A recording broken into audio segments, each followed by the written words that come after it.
जय हिंद दोस्तों, अच्छी अच्छी प्रेरणादायक कहानियाँ सुनने के लिए हमारे YouTube channel golden TV Toons को सब्सक्राइब जरूर करें और बेल आइकॉन दबाना ना भूलें। तेनाली राम की कहानियाँ। हीरो का सच।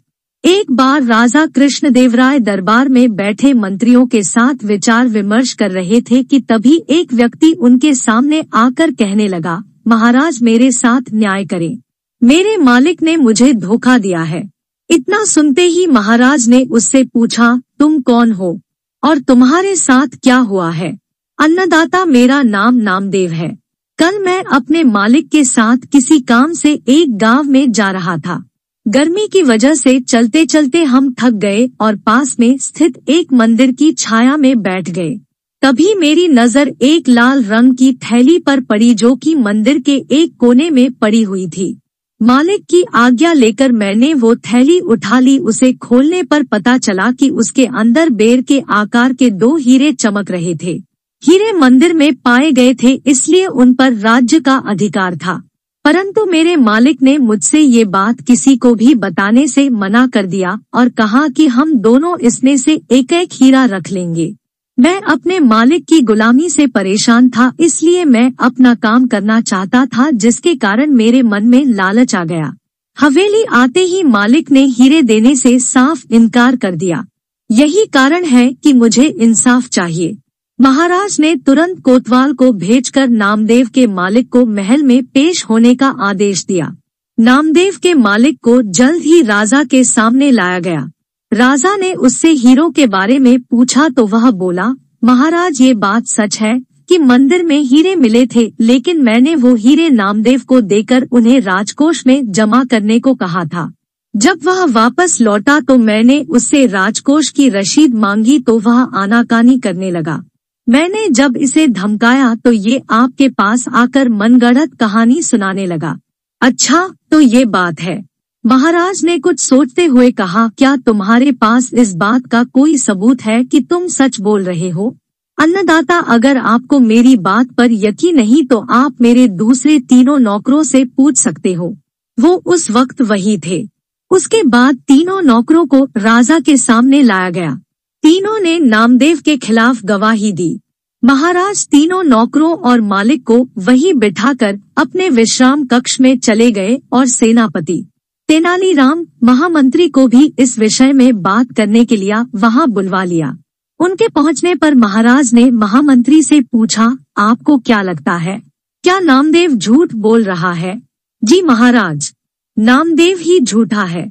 उसके मन में लालच आ गया होगा और उसने हीरे अपने पास ही रख लिए होंगे। सेनापति ने गवाहों को झूठा बताया। उसके हिसाब से नामदेव सच बोल रहा था।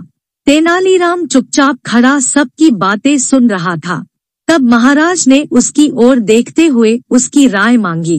तेनालीराम बोला, महाराज कौन झूठा है और कौन सच्चा इस बात का अभी पता लग जाएगा, परंतु आप लोगों को कुछ समय के लिए पर्दे के पीछे छुपना होगा। महाराज इस बात से सहमत हो गए क्योंकि वो जल्दी से जल्दी इस मसले को सुलझाना चाहते थे, इसीलिए पर्दे के पीछे जाकर छुप गए।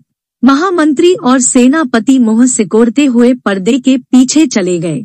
अब विश्राम कक्ष में केवल तेनालीराम ही दिखाई दे रहा था। अब उसने सेवक से कहकर पहले गवाह को बुलाया। गवाह के आने पर तेनालीराम ने पूछा, क्या तुम्हारे मालिक ने तुम्हारे सामने नामदेव को हीरे दिए थे? जी हाँ। फिर तो तुम्हें हीरे के रंग और आकार के बारे में भी पता होगा। तेनालीराम ने एक कागज और कलम गवाह के सामने करते हुए उससे कहा, लो मुझे इस पर हीरे का चित्र बनाकर दिखाओ। इतना सुनते ही उसकी सिकटी पिट्टी गुल हो गई और बोला, मैंने हीरे नहीं देखे क्योंकि वो लाल रंग की थैली में थे। अच्छा, अब चुपचाप वहां जाकर खड़े हो जाओ। अब दूसरे गवाह को बुलाकर उससे भी यही प्रश्न पूछा गया। उसने हीरो के रंग के बारे में बताकर कागज पर 2 गोल गोल आकृतियां बनाकर अपनी बात साबित की। फिर उसे भी पहले गवाह के पास खड़ा कर दिया गया और तीसरे गवाह को बुलाया गया। उसने बताया कि हीरे भोजपत्र की थैली में थे, इस वजह से वह उन्हें देख नहीं पाया। इतना सुनते ही महाराज पर्दे के पीछे से सामने आ गए। महाराज को देखते ही तीनों घबरा गए और समझ गए कि अब सच बोलने में ही उनकी भलाई है। तीनों महाराज के पैरों को पकड़कर माफी मांगने लगे और बोले, हमें झूठ बोलने के लिए हमारे मालिक ने धमकाया था और नौकरी से निकालने की धमकी दी थी, इसीलिए हमें झूठ बोलना पड़ा। महाराज ने तुरंत मालिक के घर की तलाशी के आदेश दे दिए। तलाशी लेने पर दोनों हीरे बरामद कर लिए गए। सजा के तौर पर मालिक को 10,000 स्वर्ण मुद्राएं नामदेव को देनी पड़ी और 20,000 स्वर्ण मुद्राएं जुर्माने के तौर पर भरनी पड़ी, जबकि बरामद हुए दोनों हीरे राजकोष में जमा कर लिए गए। इस प्रकार तेनालीराम की मदद से महाराज ने नामदेव के हक में फैसला सुनाया। बच्चों का खेल। तेनालीराम ने हम्पी में नया घर लिया, पर कुछ ही दिनों में वह उस घर में परेशान हो गया।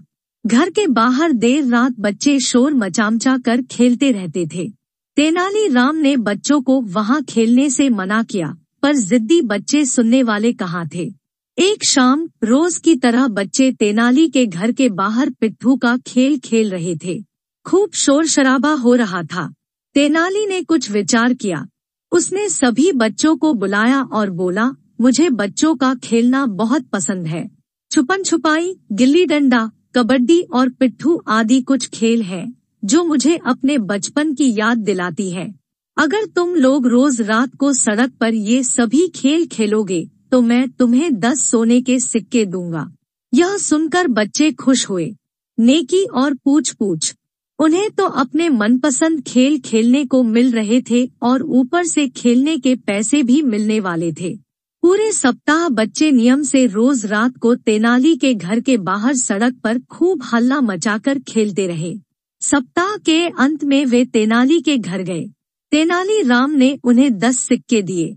अगले सप्ताह खेलने के बाद जब बच्चे तेनाली से पैसे मांगने पहुँचे तो तेनाली ने कहा कि अभी उसके पास पूरे पैसे नहीं हैं, तो वे केवल 7 सिक्कों से काम चलाएं।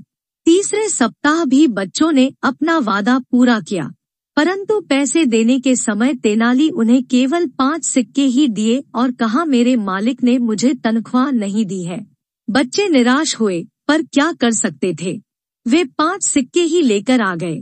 चौथे सप्ताह तेनाली ने बच्चों से कहा कि वह उन्हें 10 सिक्के तो नहीं दे सकेगा, परंतु वह उन्हें 2 सिक्के हर सप्ताह अवश्य देगा यदि वे उसके लिए सप्ताह भर खेलते रहे तो।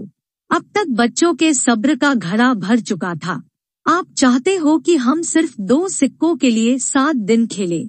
बच्चे एक साथ चिल्लाए, कभी नहीं। भाड़ में जाओ। गुस्से में भरकर सभी बच्चे वहां से चले गए और दूसरी सड़क पर खेलने लगे।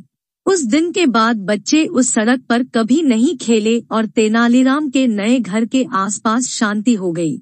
जैसे को तैसा। तेनालीराम माँ काली का महान भक्त था। देवी माँ की कृपा से तेनालीराम के दिमाग में नीति व ज्ञान की बातों का भंडार था। बचपन में तेनालीराम तेनाली गांव के पास तुमुलुरु नामक स्थान पर रहता था। एक बार तेनाली का पड़ोसी राजामौली उसे वहां के अमीर जमींदार नागेंद्र राव के पास ले गया। यह तेनालीराम है, बड़ा होशियार लड़का है। राजामौली ने नागेंद्र को बताया, मैंने आज तक तेनाली से ज्यादा समझदार लड़का नहीं देखा। इसके पास हर बात का जवाब होता है। नागेंद्र एक मतलबी और नकचढ़ा इंसान था। वह स्वयं को पूरे राज्य में सबसे होशियार समझता था। उसे तेनाली की तारीफ बर्दाश्त नहीं हुई। मुझे तो इसमें कुछ खास नजर नहीं आ रहा है, नागेंद्र ने तेनाली को देखते हुए कहा। दरअसल बचपन में कोई बालक जितना होशियार होता है, बड़ा होकर वह उतना ही उदासीन और मूर्ख हो जाता है। आपने सही फरमाया श्रीमान। तेनाली भोलेपन से बोला, मेरे विचार से आप बचपन में मुझसे कहीं ज्यादा होशियार रहे होंगे। एक पल को नागेंद्र चुप खड़ा रह गया, फिर वह जोर से हंसा। तेनाली की वाचालता और सटीक जवाब ने उसका दिल जीत लिया था। चमत्कारी जल। एक बार तेनालीराम के पड़ोस में रहने वाली एक महिला उससे मिलने आई। उसने बताया कि उसकी सास उसे बहुत तंग करती है। लगभग रोज ही दोनों के बीच कहासुनी होती है। इस कारण उनके घर की शांति भंग हो चुकी है। वह तेनालीराम से इस मुसीबत से बाहर निकलने का कोई सरल उपाय जानना चाहती थी। तेनालीराम ने उस महिला की सारी बातें ध्यान से सुनी। फिर वह उठकर भीतर गया और उसे पानी से भरी एक बोतल लाकर देते हुए बोला, इस बोतल में चमत्कारी जल भरा है। जब भी तुम्हारी सास तुम्हें कुछ कहें तो चुल्लू भर जल अपने मुंह भर लेना और ध्यान रखना कि 2 मिनट तक वह जल मुंह में ही रहे, न तो उसे पीना और न ही उसे थूकना। 2 मिनट पूरे होने के बाद उस जल को पी लेना। फिर तुम बातचीत कर सकती हो, जल्दी ही तुम्हारी सारी तकलीफें दूर हो जाएंगी। वह महिला तेनाली का शुक्रिया अदा करके और जल की बोतल लेकर खुशी खुशी अपने घर चली गई। अगले हफ्ते वह महिला पुनः तेनालीराम से मिलने आई। इस बार वह काफी खुश लग रही थी।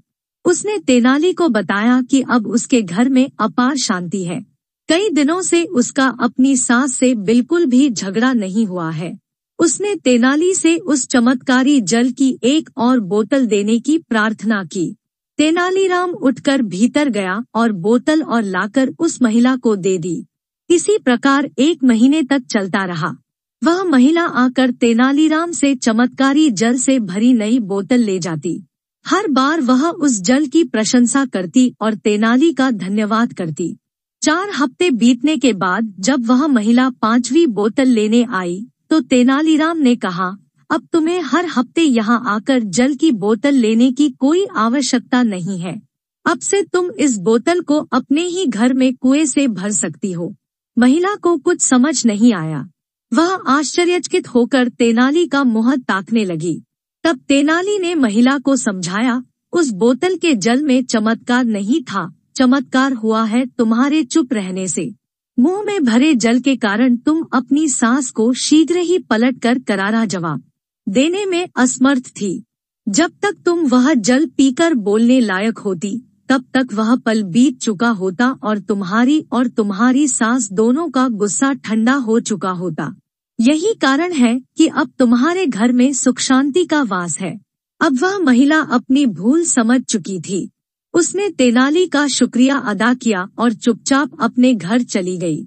उस दिन के बाद उस महिला के घर से कभी लड़ाई झगड़े की आवाज नहीं आई।